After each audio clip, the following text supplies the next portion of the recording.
I don't work for you no more.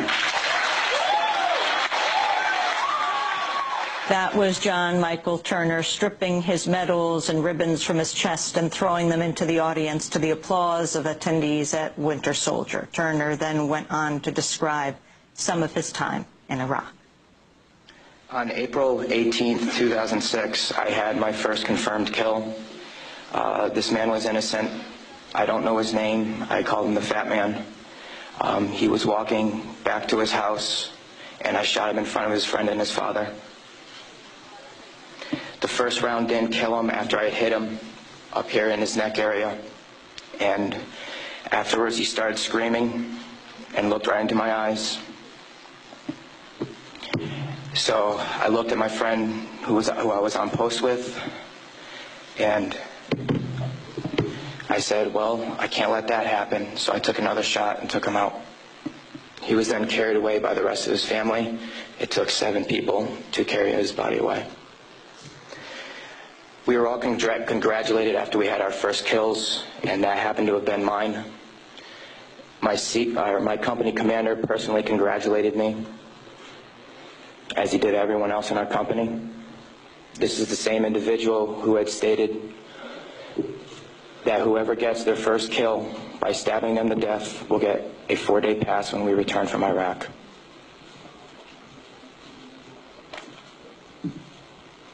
There was one incident where we got into a firefight just south of the government center, about 2,000 meters.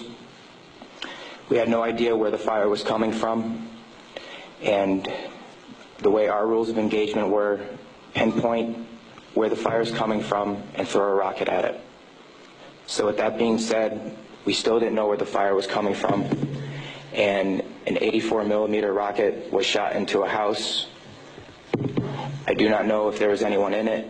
We do not know if that's where the fire was coming from, but that's what was done. Please go to the next image.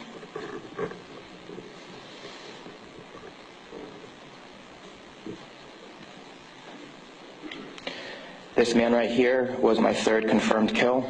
As you can see, he was riding his bicycle.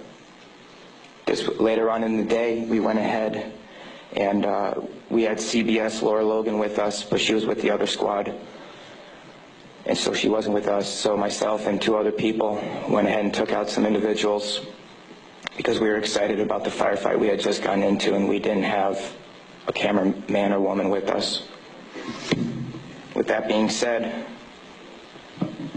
anytime we did have embedded reporters with us, our actions would change drastically. We never acted the same. We were always on key with everything, did everything by the books. The man on the bike for about 10 minutes until we realized that we needed to leave where we were, and his body was dragged about 10 feet to the right of him, and his bicycle was thrown on top of him.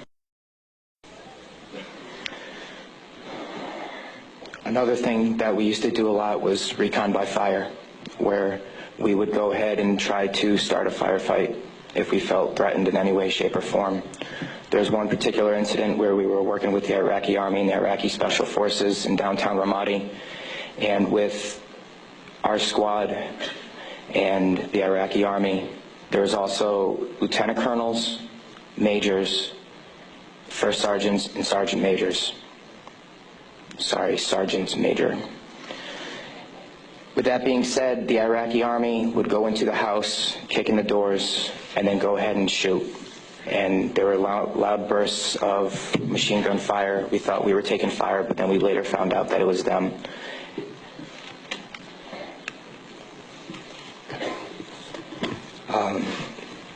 House raids. Because we were a grunt battalion, we were responsible for going on several patrols. A lot of the raids and patrols we did were at the night, around 3 o'clock in the morning. And what we would do is just kick in the doors and terrorize the families. That was an image taken around 3 o'clock in the morning through night vision goggles. And that is the segregation of the women and children and the men. If the men of the household were giving us problems, we'd go ahead and take care of them any way we felt necessary, whether it be choking them or slamming their head against the walls. if you go back to that one picture, that was one man that wasn't taken, that was taken care of in a very bad way. Because of all the wiring that he had, it would be considered IED making material. On my wrist, there's Arabic for FU. I got that put on my wrist just 2 weeks before we went to Iraq because that was my choking hand. And anytime I felt the need to take out aggression, I would go ahead and use it. Please go to the next picture. Next. There's an instance of detainees and how they were treated in a nice manner. Next.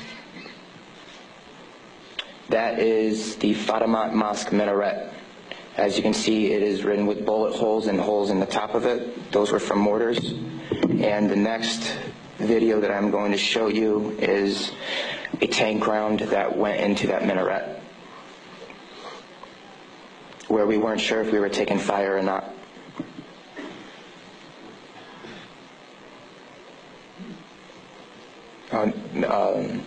I'll talk about this one. This is after one of the guys in weapons company had gotten shot. This is a way that we would take out our aggression. For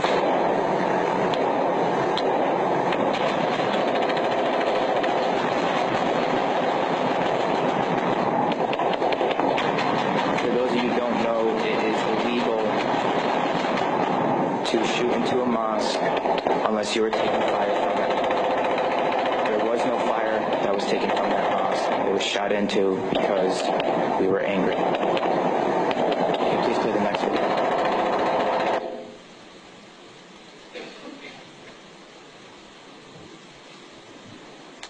We are on ice cream, trying to suppress the blue and white minaret named Fatima al-Zahra. Go ahead, take another tape around that building over there. That's that mosque door. Another round, Kilo 2. Yes! Next image.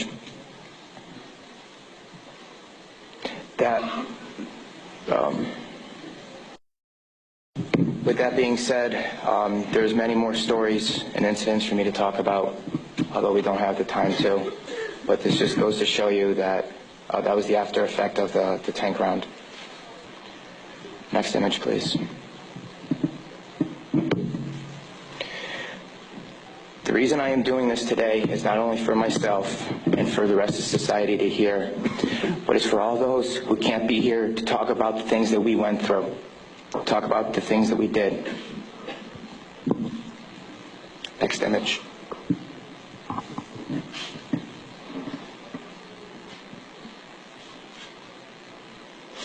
Those 4 crosses and this memorial service were for the 5 guys in Kilo Company, 3rd Battalion, 8th Marines that we lost. Throughout our unit, we had 18 that got killed.